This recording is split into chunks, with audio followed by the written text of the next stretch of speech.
اعوذ باللہ من الشیطان الرجیم بسم اللہ الرحمن الرحیم۔ حدیث قدسی۔ آپ کے سامنے جن سوروں کا ترجمہ پیش کیا جا رہا ہے یہ قرآن کے سورے نہیں اور نہ ہی 114 سوروں کے علاوہ کسی بھی آیت کو قرآن کی آیت کہا جا سکتا ہے۔ یہ توریت کے سورے ہیں کہ جن میں حضرت موسیٰ سے پروردگار عالم نے گفتگو کی اور ان باتوں کو حضرت علی علیہ السلام نے اپنی زبان میں پیش کیا ہے۔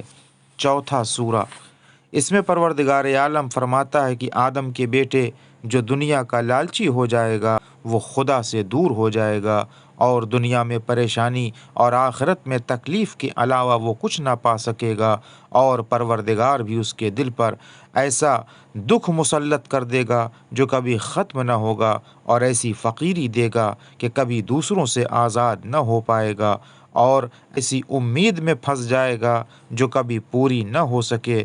آدم کے بیٹے، تیری عمر روزانہ کم ہوتی جا رہی ہے اور تجھے خبر بھی نہیں ہو رہی ہے، تیری روزی روزانہ آ رہی ہے اور تو شکر خدا بھی نہیں کر رہا ہے، نہ تو کم پر راضی ہوتا ہے اور نہ زیادہ سے تیرا پیٹ بھرتا ہے۔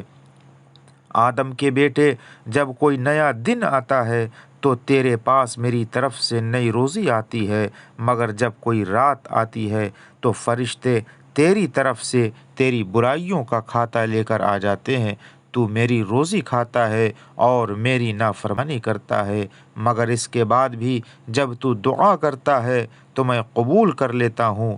میری بھلائی تیری طرف آ رہی ہے اور تیری برائی میری طرف آ رہی ہے۔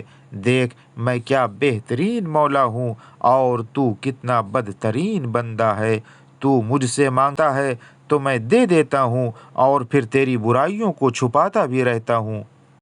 میں تیرے حالات سے شرماتا ہوں اور تو اپنے گناہوں سے نہیں شرماتا۔ مجھے بھول جاتا ہے اور دوسروں کو یاد رکھتا ہے، بندوں کی ناراضگی سے ڈرتا ہے اور میرے غصے کی طرف سے اپنے کو مطمئن بنا لیا ہے۔ وآخر دعوانا ان الحمد للہ رب العالمین۔